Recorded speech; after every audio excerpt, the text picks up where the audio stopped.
Hello friends, कल हम लोगों ने बात किया था कि पिछली वीडियो में हम लोगों ने प्रॉपर्टी पढ़ना स्टार्ट कर दिया। पहली प्रॉपर्टी हम पिछले वाले क्लास में आपको बताए थे कि स्ट्रेंथ क्या होती है। अगर स्ट्रेंथ उस मटेरियल में प्रॉपर्टी है तो लगातार प्रतिबल सहेगा, लेकिन वह असफल नहीं होगा। अगर ऐसी प्रॉपर्टी कोई रखता है तो उसको हम लोग कहते हैं स्ट्रेंथ। हम लोग दूसरी प्रॉपर्टी पे आज बात करेंगे। हेडिंग डाल दीजिएगा, दूसरी प्रॉपर्टी इलास्टिसिटी, जिसको हिंदी में कहा जाता है प्रत्यास्था। एक बात हम आपको क्लियर करना चाहेंगे कि जो आपके एग्जाम में पूछा जाता है थर्ड सेमेस्टर में, वो आपके एग्जाम में कभी हिंदी नाम नहीं पूछेगा। जैसे प्रॉपर्टी में कभी आपसे सामर्थ्य नहीं पूछेगा, कभी मतलब वो नाम आपको नहीं मिलेगा, उसका इंग्लिश टर्म ही मिलेगा कि स्ट्रेंथ किसको कहते हैं। वैसे ही आपको प्रत्यास्था या भंगुरता, आघातवर्धनीयता, नम्यता, तन्यता ऐसे नहीं मिलेगा, बल्कि मिलेगा क्या कि आपको स्ट्रेंथ क्या है, इलास्टिसिटी क्या है, प्लास्टिसिटी क्या है, ब्रिटलनेस क्या है, हार्डनेस क्या है, टफनेस क्या है, फ्लेक्सिबिलिटी क्या है, क्रीप क्या है, फटीग क्या है, मतलब इन टर्म्स में ही मिलेगा। इसका मतलब हम एग्जाम को लेके ध्यान देंगे इस बात का कि आपको जब भी हम नाम दोनों देते जाएंगे, लेकिन जो प्रॉपर्टीज हैं, प्रॉपर्टीज में कभी भी हिंदी नाम नहीं। मतलब ये है कि हिंदी में जैसे इसी को पूछा है, हिंदी वाले टर्म्स में पूछ देगा इलास्टिसिटी और इंग्लिश में लिखा हुआ, आप प्रत्यास्था ढूंढते रह जाओगे। तो इंग्लिश ये चीज ध्यान रखेंगे कि टर्म्स आपको पता होना चाहिए। तो हम लोग बात करते हैं इलास्टिसिटी पे। दूसरी प्रॉपर्टी हमारी इलास्टिसिटी है। देखिए, इलास्टिसिटी कैसी प्रॉपर्टी है। इलास्टिसिटी कोई नया नाम नहीं, बहुत हौगा भी नहीं। इलास्टिसिटी आप सुने होंगे, प्रत्यास्था के बारे में जानते होंगे, लेकिन बाई सीरियल हम लोग यहाँ पे देख रहे हैं तो इसलिए हर एक प्रॉपर्टी को पढ़ेंगे। इलास्टिसिटी क्या है? इलास्टिसिटी जो हमारी है, मटेरियल की ऐसी प्रॉपर्टी है कि जब हम बाह्य बल, एक्सटर्नल फोर्स जब हम देते हैं तो वस्तु या पिंड वह जो है उसमें क्या होता है, डिफॉर्मेशन होता है। एक नया शब्द हमने आपको आज बताया, डिफॉर्मेशन। आप थर्ड सेमेस्टर में आ गए हैं तो आपको टेक्निकल टर्म्स जानना पड़ेगा। डिफॉर्मेशन का मतलब क्या होता है, देख लीजिए। डिफॉर्मेशन, डिफॉर्मेशन को कहते हैं विरूपण। डिफॉर्मेशन को क्या कहते हैं, विरूपण कहते हैं। और विरूपण का मतलब यह है कि आप सीधा सीधा समझेंगे परिवर्तन से। समझ में आ गई बात? मतलब जैसे ही हम कभी नाम अगर लेते हैं डिफॉर्मेशन, पूरी बुक में नाम लेते रहेंगे तो आप ध्यान दीजिएगा कि अगर हम डिफॉर्मेशन नाम ले रहे हैं तो आप समझिएगा कि सर परिवर्तन के बारे में बात कर रहे हैं। तो डिफॉर्मेशन का मतलब हम सीधा सीधा समझेंगे किसके बारे में, परिवर्तन के बारे में। तो अब यहां देखिए, इलास्टिसिटी मटेरियल की ऐसी प्रॉपर्टी होती है, ऐसी प्रॉपर्टी होती है कि जब हम उस पर फोर्स अप्लाई करते हैं, जब उस पर बाह्य बल हम देते हैं तो उसके फिजिकल फॉर्म में, उसके फिजिकल फॉर्म मतलब उसके भौतिक आकार में, उसके रूप में, उसके स्वरूप में क्या होता है, डिफॉर्मेशन होता है, मतलब परिवर्तन होता है। और जैसे ही हम फोर्स को हटा लेते हैं, मतलब वहां से हम फोर्स जो दिए थे उसको हमने हटा लिया, तो वह पिंड या वह वस्तु या वह मटेरियल क्या करता है, फिर अपनी अगर प्रारंभिक अवस्था को ग्रहण कर लेता है। तो ऐसी प्रॉपर्टी कौन सी प्रॉपर्टी कहलाती है, इलास्टिसिटी प्रॉपर्टी कहलाती है। मतलब साफ है कि जब हम फोर्स देंगे तो उसमें परिवर्तन होगा, और जैसे ही हम बल को हटा लेंगे वह अपने प्रारंभिक अवस्था को ग्रहण कर लेगा, या फिर उसका जो परिवर्तन हुआ है वो सारा परिवर्तन क्या होगा, समाप्त हो जाएगा। अगर ऐसी प्रॉपर्टी वो रखता है तो कैसी प्रॉपर्टी के नाम से जाना जाएगा, इलास्टिसिटी, प्रत्यास्था के नाम से जाना जाएगा। बाय एग्जांपल जैसे समझते हैं, कोई स्प्रिंग आपने देखा है, स्प्रिंग को आप पकड़े होंगे, देखे होंगे, अगर उस पर बल लगा के हम उसको खींचते हैं तो देखेंगे क्या होगा, उसके आकार में परिवर्तन होने लगेगा। लेकिन अगर हम यहां तक खींचने के बाद अगर हम फोर्स को छोड़ दें, फोर्स को हटा लें, तो क्या करेगा, स्प्रिंग वही रहेगा, या फिर वो अपनी प्रारंभिक अवस्था उस पहले शेप में जाएगा जहां से आपने खींच के उसको ले गए हैं। तो ऐसा गुण अगर ये स्प्रिंग रख रहा है, इसका मतलब निश्चित तौर पे हम ये कह सकते हैं कि स्प्रिंग में कैसी प्रॉपर्टी है, स्प्रिंग में इलास्टिसिटी की प्रॉपर्टी है। ऐसे ही आप और चीजों को समझ सकते हैं, जैसे कि मान लीजिए रबर, आप जानते होंगे रबर को, रबर में भी वही बात है, आप बल लगाएंगे उसमें डिफॉर्मेशन होगा, उसमें परिवर्तन होगा, जैसे ही बल को हटा लेंगे वह डिफॉर्मेशन या वह परिवर्तन क्या होगा, समाप्त हो जाएगा। तो ऐसी प्रॉपर्टी कौन है भाई, इलास्टिसिटी है। और भी एग्जांपल देख सकते हैं, बेल्ट है, बेल्ट में भी यही प्रॉपर्टी है। ऑल ओवर कहने का मतलब ये है कि डिफॉर्मेशन जो इलास्टिसिटी में होता है, परिवर्तन जो होता है वो कब तक रहता है, जब तक कि उस पर बल आरोपित है। अगर बल को हटा लें तो वह परिवर्तन क्या होगा, समाप्त हो जाएगा। बात समझ में आई? तो चलिए प्रत्यास्थता के बारे में लिखा जाए, नोट कर लीजिए इसको, पहले हो गया। अब नोट करिए इसको, लिखिए प्रत्यास्था, प्रत्यास्था मतलब इलास्टिसिटी, प्रत्यास्था पदार्थ का वह गुण है, प्रत्यास्थता पदार्थ का वह गुण है जब बल लगाने पर, जब बल लगाने पर किसी वस्तु या पिंड, बल लगाने पर किसी वस्तु या पिंड के भौतिक आकार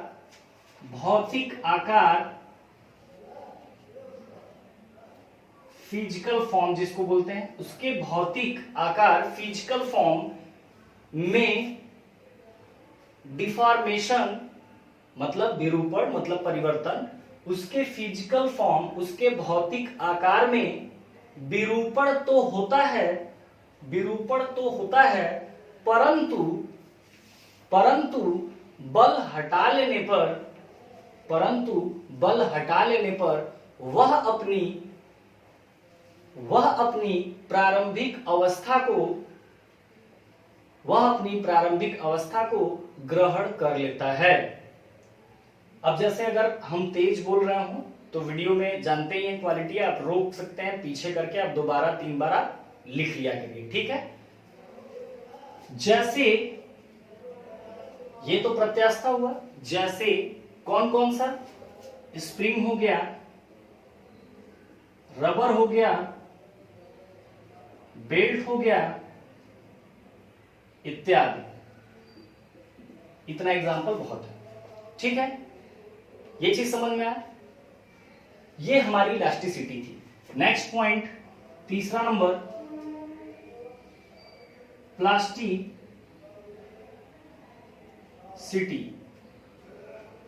प्लास्टिकता।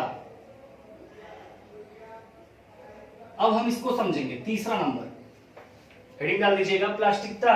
प्लास्टिसिटी को हम समझते हैं। प्लास्टिसिटी जो होता है, प्लास्टिसिटी इलास्टिसिटी से अपोजिट होता है, विपरीत होता है। हमने अभी प्रत्यास्था में आपको बताया कि प्रत्यास्थता जो होती है वो मटेरियल की ऐसी प्रॉपर्टी होती है, किसी पदार्थ की ऐसा गुण होता है जिस पर बल लगाने पर उसके आकार में डिफॉर्मेशन होता है, परिवर्तन होता है, परंतु बल हटा लेने पर वह अपनी प्रारंभिक अवस्था को ग्रहण कर लेता है। ऐसा गुण रखने वाला कौन सा था, इलास्टिसिटी। प्लास्टिसिटी में क्या है कि जब हम किसी पिंड पर, जब किसी वस्तु पर, जब किसी बॉडी पर या किसी मटेरियल की ऐसी प्रॉपर्टी है जिस पर बल लगाने पर उसमें परिवर्तन तो होता है, उसमें डिफॉर्मेशन तो होता है, परंतु फोर्स को हटा लेने पर, फोर्स को वापस कर लेने पर वह अपनी प्रारंभिक अवस्था को ग्रहण नहीं कर पाता। मतलब वो फिजिकल फॉर्म में चेंजेस तो लाता है लेकिन वह अपनी प्रारंभिक अवस्था को ग्रहण नहीं कर पाता। जबकि इलास्टिसिटी में क्या था, फोर्स को आपने हटाया तो वह अपनी प्रारंभिक अवस्था को ग्रहण कर ले रहा था। लेकिन प्लास्टिसिटी में क्या है, प्लास्टिसिटी में वह अपनी प्रारंभिक अवस्था को ग्रहण नहीं कर पाता। मतलब क्या है, मतलब ये है कि जो इलास्टिसिटी थी इसमें परमानेंट डिफॉर्मेशन नहीं हो रहा था, इसमें बल्कि टेम्परेरी डिफॉर्मेशन हो रहा था। मतलब कुछ समय के लिए, कुछ समय मतलब जब तक बल तब तक परिवर्तन था, बल हटाया परिवर्तन खत्म हुआ, इसका मतलब टेम्परेरी डिफॉर्मेशन था, मतलब कि वो अस्थाई परिवर्तन था इसमें। लेकिन इसमें क्या है, आप बल को एक बार लगा के परिवर्तन अगर कर दिए तो अपनी वापस अवस्था में नहीं जाता, मतलब परमानेंट डिफॉर्मेशन हो जाता है, मतलब हमेशा के लिए वह परिवर्तन विद्यमान रहता है। तो प्लास्टिसिटी में नोट करिएगा, प्लास्टिसिटी पदार्थ का ऐसा गुण है, प्लास्टिसिटी पदार्थ का ऐसा गुण है जिस पर बल लगाने पर उसके भौतिक आकार में परिवर्तन तो होता है, परिवर्तन तो होता है, परंतु बल हटा लेने पर, परंतु बल हटा लेने पर वह अपनी प्रारंभिक अवस्था को, वह अपनी प्रारंभिक अवस्था को ग्रहण नहीं कर पाता, प्रारंभिक अवस्था को ग्रहण नहीं कर पाता। अब एक इंपॉर्टेंट चीज आप देखिए, स्टार बना के आप इसको लिखिएगा, पहले समझ लेते हैं फिर लिखिएगा। देखिए इलास्टिसिटी में क्या है, जब तक फोर्स तब तक डिफॉर्मेशन। डिफॉर्मेशन हम बताएं कि डिफॉर्मेशन का मतलब विरूपण, और डिफॉर्मेशन हम बोले तो समझ जाइए परिवर्तन की बात की जा रही है, ठीक है। तो इलास्टिसिटी में जब तक फोर्स था तब तक उसमें डिफॉर्मेशन था, लेकिन जैसे ही फोर्स हमने हटाया इलास्टिसिटी में वो डिफॉर्मेशन खत्म हो जा रहा था। लेकिन प्लास्टिसिटी में क्या है कि एक बार अगर आप बल लगा के उस बॉडी में, उस पिंड में, उस मटेरियल में अगर एक बार फोर्स लगा के आप उसमें डिफॉर्मेशन ला दिए तो फोर्स हटा लेने पर भी, वापस कर लेने पर भी वह वस्तु या वह पिंड अपनी प्रारंभिक अवस्था को ग्रहण नहीं कर पाता। तो एक चीज यहां से क्लियर है कि इलास्टिसिटी जो है, इलास्टिसिटी में हमेशा सदैव ऑलवेज क्या होता है, परमानेंट डिफॉर्मेशन, टेम्परेरी डिफॉर्मेशन होता है, जबकि प्लास्टिसिटी में क्या होता है, टेम्परेरी डिफॉर्मेशन, उल्टा हो गया। इलास्टिसिटी में हमेशा क्या होता है, टेम्परेरी डिफॉर्मेशन होता है, जबकि प्लास्टिसिटी में क्या होता है, परमानेंट डिफॉर्मेशन होता है। तो ये चीज आप नोटेड पॉइंट में लिखेंगे। इसके साथ ही साथ एक बात और ध्यान दीजिए, आप जब आगे जाते हो तो यही से क्वेश्चन बनना शुरू होता है। यहां से क्वेश्चन कैसे बनता है कि आपके आने वाले टाइम में प्रिपरेशन में भी ऐसे ही पूछा जाता है, इसमें कौन सा डिफॉर्मेशन है, तो कहेंगे इसमें हमने देखा इसमें टेम्परेरी डिफॉर्मेशन, इसमें कौन सा डिफॉर्मेशन होता है, तो हम इसमें देखे कि इसमें परमानेंट डिफॉर्मेशन होता है। एक क्वेश्चन यहां से बनता है। एक क्वेश्चन और बात आती है यहाँ पे, एक तो स्टार बना के आपने ये लिखा, एक और चीज क्या है कि अगर टेम्परेचर के साथ मतलब मान लीजिए कोई एक हमारा रॉड है, मौजूदा हालत में अभी इसमें 40 डिग्री सेंटीग्रेड टेम्परेचर है, लेकिन अगर इसी बॉडी में मेटेलिक है ये, अगर ये 60 डिग्री सेंटीग्रेड टेम्परेचर कर दें, मतलब कि इस बॉडी में, इस रॉड में हमने कितना डिग्री सेंटीग्रेड टेम्परेचर बढ़ाया, 20 डिग्री सेंटीग्रेड। 40 डिग्री सेंटीग्रेड पहले से था, 20 डिग्री सेंटीग्रेड हमने बढ़ा दिया। 20 डिग्री सेंटीग्रेड बढ़ाया तो अब इस बॉडी का टेम्परेचर कितना हो गया, 60 डिग्री सेंटीग्रेड हो गया। अब अगर 60 डिग्री सेंटीग्रेड किया गया और ये मान लेते हैं कि इसमें डिफॉर्मेशन कुछ लंबाई का बढ़ गया, मतलब ये इतना बड़ा रॉड था, जब हमने टेम्परेचर इसको दिया तो ये रॉड क्या हुआ, अगर मेटेलिक है तो ये फैलने की कोशिश करेगा, तो ये क्या किया कि कुछ लंबाई अपना बढ़ा लिया। लेकिन अगर हम फिर टेम्परेचर को 40 था, कितना लाए थे भाई, 60 लाए थे, तो ये हमको डिफॉर्मेशन मिला था। अगर हम 60 से फिर 40 डिग्री सेंटीग्रेड अगर टेम्परेचर कर देते हैं और ये डिफॉर्मेशन उस टाइम अगर समाप्त हो जाता है, तो इसका मतलब यहां भी ये जो डिफॉर्मेशन था क्या वह टेम्परेरी था या परमानेंट था। तो यहां हमने देखा कि टेम्परेचर बढ़ाने पर उसमें डिफॉर्मेशन हुआ, लेकिन वो पुराने टेम्परेचर पे, पहले वाले टेम्परेचर पर लाने पर क्या हुआ, डिफॉर्मेशन खत्म हो गया। इसका मतलब क्लियर है कि अगर दूसरी नोटेड पॉइंट में लिखेंगे कि अगर टेम्परेचर के साथ नोट करिएगा, अगर टेम्परेचर के साथ टेम्परेरी डिफॉर्मेशन होता है, मतलब टेम्परेरी डिफॉर्मेशन का मतलब अस्थायी विरूपण। हमने कहा ना, डिफॉर्मेशन का मतलब विरूपण, विरूपण का मतलब परिवर्तन। अगर टेम्परेचर के साथ टेम्परेरी डिफॉर्मेशन होता है, अस्थायी विरूपण होता है, तो वह कौन सी प्रॉपर्टी कहलाएगा, इलास्टिसिटी ही कहलाएगा। मतलब टेम्परेचर के साथ भी अगर वो टेम्परेरी डिफॉर्मेशन अगर देता है, अस्थायी विरूपण देता है, तो भी उसमें कौन सा गुण है, प्रत्यास्था का गुण है। अगर टेम्परेचर बढ़ाने पर यही 40 था, हमने 60 किया, 20 डिग्री सेंटीग्रेड उसमें बढ़ा दिया, और मान लीजिए बढ़ाने पर ये डिफॉर्मेशन हमको इतना मिला, लेकिन हम अगर पहला टेम्परेचर फिर से 40 डिग्री सेंटीग्रेड अगर टेम्परेचर करते हैं और ये डिफॉर्मेशन खत्म नहीं होता, मतलब ये परिवर्तन रह जाता है, तो इसका मतलब ये कैसा प्रॉपर्टी शो कर रहा है, ये शो कर रहा है आपका प्लास्टिसिटी। मतलब दूसरी पहली चीज क्या हुई, टेम्परेचर के साथ अगर टेम्परेरी डिफॉर्मेशन देता है तो वह इलास्टिसिटी की प्रॉपर्टी कहलाएगा। अगर वो टेम्परेचर के साथ अगर परमानेंट डिफॉर्मेशन शो करता है, मतलब स्थायी विरूपण, अगर वो स्थायी विरूपण शो करता है, स्थायी विरूपण दर्शाता है, तो इसको हम लोग कौन सी प्रॉपर्टी कहेंगे, प्लास्टिसिटी। तो ये क्लियर हुआ कि जो अस्थायी विरूपण होता है वो इलास्टिसिटी में होता है, जो स्थायी विरूपण, जो परमानेंट डिफॉर्मेशन होता है वह प्लास्टिसिटी में होता है। ऐसा कंडीशन टेम्परेचर के भी साथ होता है। तो इतना पहले आप नोट कर लीजिए, ठीक है। नोट हो गया भाई। नेक्स्ट पॉइंट नंबर 4, चौथी प्रॉपर्टी हम लोग बात करेंगे आघात वर्धनीयता।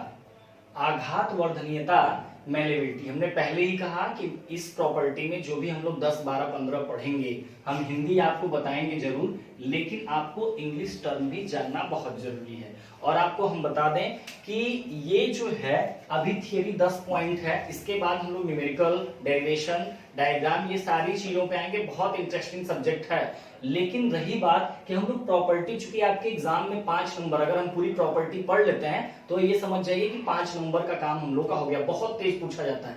और यही नहीं, एक ही सब्जेक्ट नहीं, आपके कई सब्जेक्ट जो 3rd सेमेस्टर में है, 4th में, 5th में, 6th में, जब तक मैकेनिकल के हों या आप सिविल के हों, आपके बाकी सब्जेक्ट में भी ये प्रॉपर्टी काम आती है। मतलब एक बार हम अच्छे से पढ़ लें, एक बार हम नोट्स बना लें, तो हमको कई सब्जेक्ट में ये काम आता है। और यही नहीं, जब आप आगे भी जाओगे तब भी काम रहेगा इसका। इसलिए हम इसको ठीक से देखेंगे। मेलेबिलिटी को समझते हैं कि मेलेबिलिटी क्या है। ये भी हमने बता दिया कि एग्जाम में हिंदी नाम कम पूछता है, इंग्लिश वाला टर्म ज्यादा पूछता है। मेलेबिलिटी किसको कहते हैं? मेलेबिलिटी जो होता है, आघात वर्धनीयता जो होती है, वो मटेरियल की ऐसी प्रॉपर्टी होती है कि उनको पीट करके धातु चादर के रूप का तैयार किया जा सके। मेलेबिलिटी पदार्थ का ऐसा गुण है जिनको पीट करके धातु चादर के रूप का तैयार किया जा सके। जैसे आपने देखा होगा, ये अलमारी वाले बनाने वाले को और ड्रम वगैरह बनाते होंगे, ये क्या होता है, चादर पहले आती है, ये कुछ शेप की होती है, लेकिन वो क्या करते हैं, वो इसको पीट पीट करके इसको फैला लेते हैं। ठीक है, इसको फैला लेते हैं। उसके बाद ड्रम, बहुत सारी चीजें, अलमारी, बहुत सारी चीजें इसको हम यहां से बना लेते हैं। तो ये कैसे होता है? ये जो पदार्थ हमारा है, ये पदार्थ जो हमारा है, क्या यह पीट कर फैलने की, ये जो पदार्थ हमारा है, क्या यह पीट कर फैलने की प्रवृत्ति रखता है? अगर ये पीट कर फैलने की प्रवृत्ति रखता है तो निश्चित तौर पे ये किसकी प्रॉपर्टी है? ये कैसा गुण रख रहा है? आघात वर्धनीयता का। मतलब किसका? मेलेबिलिटी का।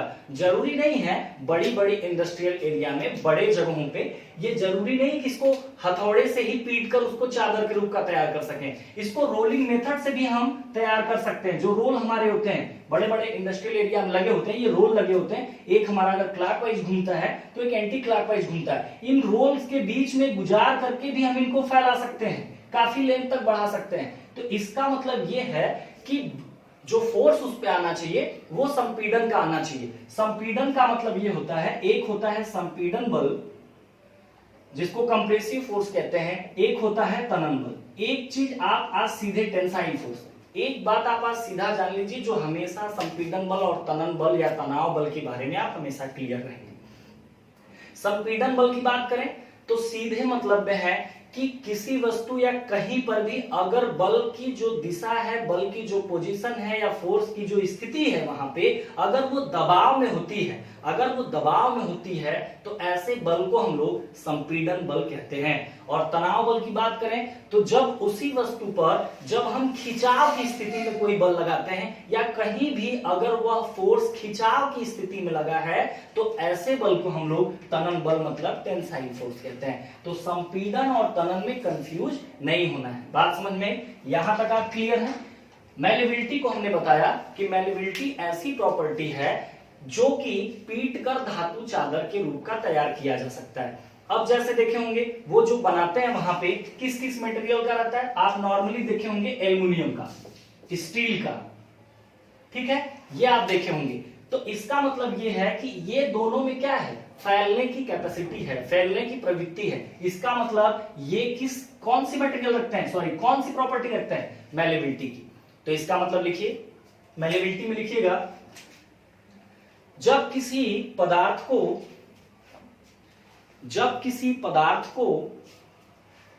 पीट कर धातु चादर के रूप का तैयार किया जा सके, जब किसी पदार्थ को पीट कर धातु चादर के रूप का तैयार किया जा सके, तो ऐसे पदार्थ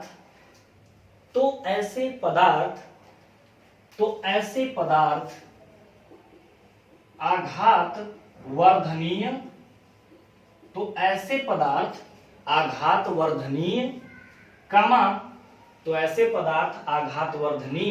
एवं इस गुण को, किस गुण को, फैलने वाले गुण को, एवं इस गुण को आघात वर्धनीयता कहते हैं। एवं इस गुण को कौन सी प्रॉपर्टी कहते हैं, मैलेबिलिटी कहते हैं। और हमने कहा कि जरूरी नहीं है कि पीट कर ही कंप्रेसिव फोर्स लगाकर रोलिंग मेथड से या अन्य मेथड से भी अगर उसमें फैलने की क्षमता है तो वो कौन सी प्रॉपर्टी रखेंगे, मैलेबिलिटी के प्रॉपर्टी रखेंगे। बात समझ में आई? तो यहां तक क्लियर है। हमने कहा कि जैसे मैलेबिलिटी कौन कौन से प्रॉपर्टी रख रहे हैं, वो जो आप देख रहे हैं ड्रम बन रहा है, अलमारी, तो नॉर्मली हमने कहा कि जैसे किसमें ऐसी प्रॉपर्टी है फैलने की, तो आप समझ रहे हैं। जैसे लिखिएगा, जैसे किसमें है, एल्युमिनियम में है, स्टील में है,